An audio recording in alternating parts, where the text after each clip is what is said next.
Okay, I already went through and talked to you about all of the point earning categories that it talks about in this Get Going document. But I wanted to take just a minute and talk specifically about your personal 8-week goal and your addiction choice and how you choose those things. Now, there are blog posts about both of those things if you need to reference this information and need some more ideas. You can find those on the Feel Great Neat blog.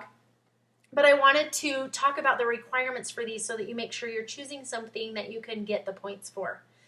They have similar requirements, but the requirements for your 8-week personal goal are this. Sorry, I'm going to kind of just read this. Your goal must be truly challenging for you. Doesn't matter if it would be challenging for anyone else. You just need to choose something that will be that will challenge you over the next 8 weeks.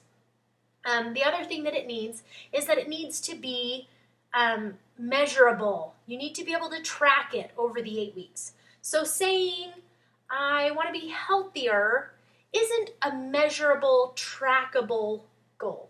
You need to choose something that you can that you can keep track of over the 8 weeks. Like be healthier wouldn't count, but cook at home at least 5 nights a week. That would be a way that you can be healthier, but that is more specific and trackable. Or run longer. That's a great goal, but it's not measurable and trackable over the 8 weeks. So you could set something like run a mile without stopping. Or you could even set it so that each week you have a different goal that you're working for. Like in week 1, I want to be able to, by the end, run for 10 minutes without stopping. Then by the end of week 4, I want to be able to run 30 minutes without stopping. Then by the end, so that you can specifically track that goal throughout the 8 weeks, and by the end, know if you accomplished it or not. I hope that makes sense. The only other requirement is that I do not allow weight loss goals.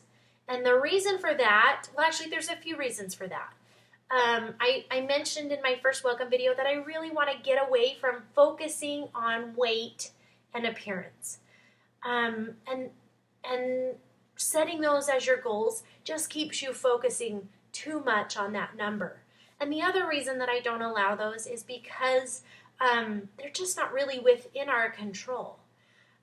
Especially as women, we have hormones and cycles and all of the mess that our body goes through constantly that affect that number.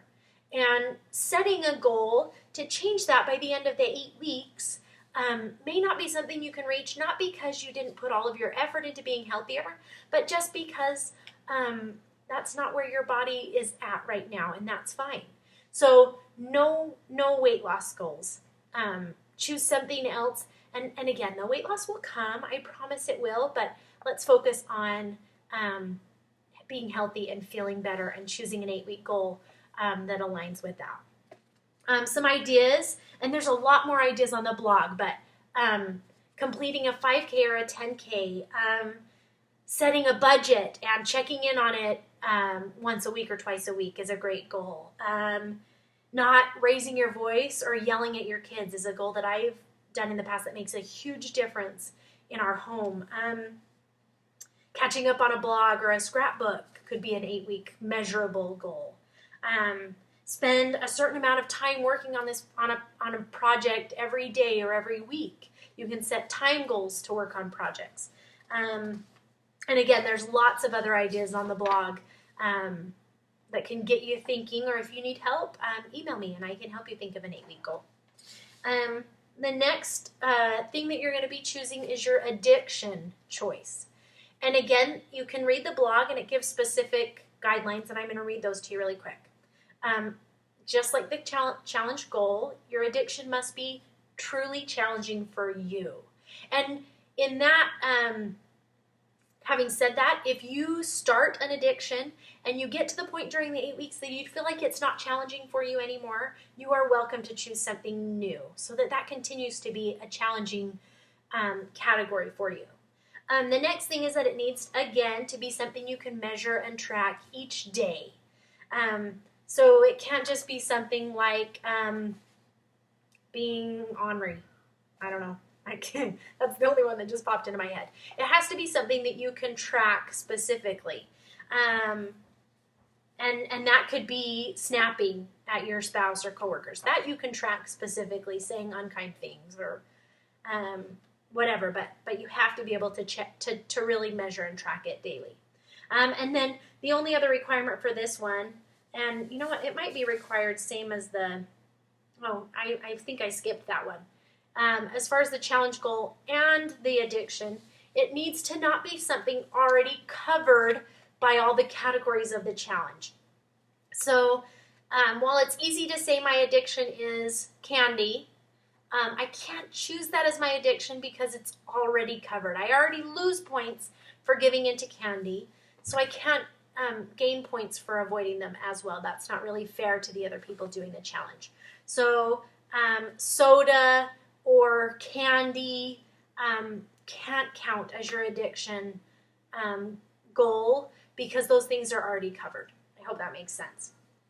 But here is just a few ideas, and then there are lots more on the blog. But computer time, and this can be something. It doesn't have to be cold turkey. It doesn't have to be limited, especially because I hope you're participating in the Feel Great Nate Facebook group.